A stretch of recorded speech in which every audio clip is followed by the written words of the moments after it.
नमस्कार। आज हम बात करने वाले हैं तंत्र के बारे में। ये एक ऐसा शब्द है जिसे सुनते ही ना न जाने कितनी ही तस्वीरें हमारे दिमाग में घूमने लगती हैं। पर असल में ये है क्या? चलिए आज इस बहुत ही जटिल और अक्सर गलत समझे जाने वाले विषय की परतें खोलते हैं। जब कोई तंत्र कहता है तो मन में क्या आता है? कोई रहस्यमयी जादू टोना, या फिर अंधेरे में की जाने वाली कोई साधना, या फिर कुछ सनसनीखेज प्रैक्टिसेस? आज हम इन सब धारणाओं से आगे बढ़कर ये देखेंगे कि शास्त्रों के हिसाब से तंत्र का असली मतलब क्या है। तो चलिए सीधे मुद्दे पर आते हैं। इस हिस्से में हम फिल्मी कहानियों और सुनी सुनाई बातों से परे जाकर तंत्र की जो शास्त्रीय परिभाषा है उसे समझने की कोशिश करेंगे। सबसे पहले आइए इस शब्द को ही तोड़कर देखते हैं। तंत्र संस्कृत के दो शब्दों की जड़ों से बना है। तन, जिसका मतलब है विस्तार करना, फैलाना, और त्र, जिसका मतलब है एक साधन, एक टूल। तो तंत्र का सीधा साधा मतलब हुआ चेतना के विस्तार का एक साधन। ये कोई मजहब नहीं है, बल्कि शरीर, मन और ऊर्जा का एक पूरा विज्ञान है, एक साइंस है। कुलार नव तंत्र का एक सूत्र है जो इसे और भी खूबसूरती से समझाता है। ये कहता है कि तंत्र हमें दुनिया में रहते हुए ही अपने बंधनों को पहचानने और समझने की कला सिखाता है। मतलब ये दुनिया से भागने का रास्ता नहीं, बल्कि पूरी तरह जाग कर उसे अनुभव करने का रास्ता है। अब एक बात और समझनी जरूरी है। तंत्र कोई एक अकेली सीधी साधी विचारधारा नहीं है। ये कई अलग अलग परंपराओं का एक संग्रह है, जिन्हें मोटे तौर पर 3 बड़ी धाराओं में बांटा जा सकता है। चलिए देखते हैं। ये 3 मुख्य धाराएं हैं।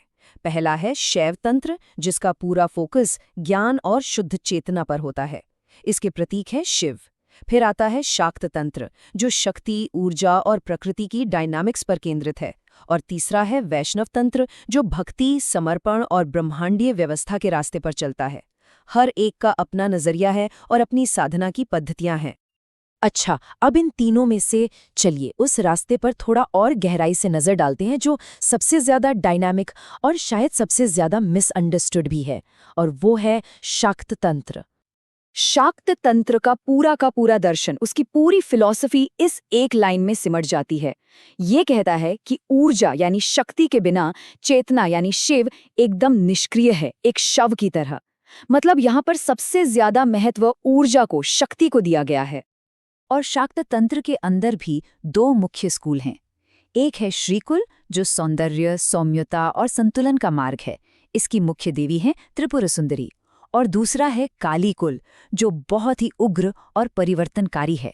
यहाँ काली और भैरवी जैसी देवियों की पूजा होती है, और इसका लक्ष्य होता है अहंकार को पूरी तरह मिटाकर अपनी सीमाओं के पार जाना। तो यहाँ एक सवाल उठता है। एक तरफ है सौंदर्य और संतुलन का सौम्य मार्ग, और दूसरी तरफ है सीमाओं को तोड़ने वाला एक उग्र मार्ग। इन दोनों में से किसके बारे में और जानने की इच्छा होती है? अपने विचार नीचे कमेंट्स में जरूर बताइएगा। चलिए अब तंत्र से जुड़ी एक और बहुत बड़ी गलतफहमी को दूर करते हैं।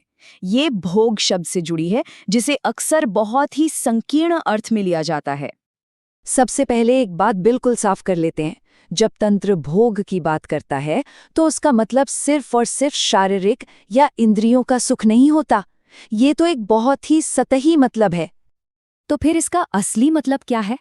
देखिए, शास्त्रीय तौर पर भोग का अर्थ है अनुभव, यानी जीवन के हर अनुभव के जरिए अपनी चेतना का, अपनी कॉन्शियसनेस का विस्तार करना। और ये अनुभव भी 3 लेवल पर होता है। पहला है स्थूल, यानी हमारी 5 इंद्रियों का अनुभव। दूसरा है सूक्ष्म, यानी हमारे मन के विचार, हमारी भावनाएं। और तीसरा, जो सबसे गहरा है, वो है कारण स्तर, जो सीधे हमारी चेतना से जुड़ा है। तंत्र इन तीनों ही स्तरों पर अनुभव की बात करता है। ठीक इसी तरह तंत्र में देवी देवता सिर्फ पूजा की मूर्तियां नहीं हैं। वे असल में ऊर्जा के अलग अलग रूप, चेतना के अलग अलग स्तरों और हमारी साइकोलॉजिकल स्टेट्स के प्रतीक हैं। आप कह सकते हैं कि वे चेतना के नक्शे हैं, कॉन्शियसनेस के मैप्स। तो सवाल ये उठता है कि अगर तंत्र इतना गहरा विज्ञान है तो इसकी छवि इतनी विवादास्पद क्यों है? आइए उन कारणों पर एक नजर डालते हैं जिनकी वजह से इस पवित्र विज्ञान को सनसनीखेज बना दिया गया।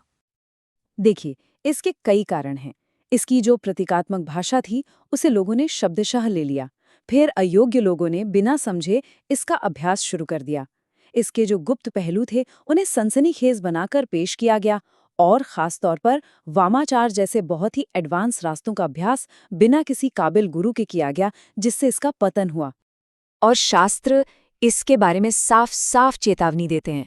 कहते हैं कि ये ज्ञान एक बहुत शक्तिशाली औजार है और अगर कोई व्यक्ति सही तैयारी और योग्यता के बिना इसे हासिल करने की कोशिश करे तो ये अमृत की जगह जहर बन सकता है। ये बात हमें सोचने पर मजबूर करती है ना? क्या विज्ञान, इतिहास या कला जैसे दूसरे क्षेत्रों में भी ऐसा होता है, जहां किसी गहरे ज्ञान को सनसनीखेज बनाकर या तोड़-मड़ोड़ कर पेश किया जाता है? अगर आपके पास ऐसा कोई उदाहरण है तो उसे नीचे कमेंट्स में साझा करें, एक दिलचस्प चर्चा होगी। अब हम अपने इस विश्लेषण के आखिरी और सबसे जरूरी हिस्से पर आते हैं। इन सारे बातों को समेटते हुए आइए अब देखते हैं कि तंत्र का असली परम लक्ष्य आखिर है क्या। ये एक बहुत ही महत्वपूर्ण बात है, इसे ध्यान से समझिएगा। तंत्र आपको मरने के बाद मोक्ष या स्वर्ग का वादा नहीं करता, बिल्कुल नहीं। इसके बजाय ये आपको इसी जीवन में ये समझने के लिए वैज्ञानिक टूल्स और तरीके देता है कि आपके बंधन क्या हैं। मुक्ति इस समझ से अपने आप आती है, किसी पद्धति से नहीं।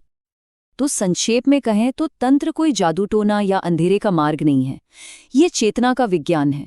ये शक्ति पाने का कोई शॉर्टकट नहीं, बल्कि ऊर्जा का अनुशासन है और अनुभव और विवेक के बीच एक संतुलन बनाने की कला है। और अंत में ये एक विचार जो हमें इसके असली मकसद तक ले जाता है। तंत्र का उद्देश्य शक्ति देना नहीं, बल्कि किसी को उस शक्ति के योग्य बनाना है।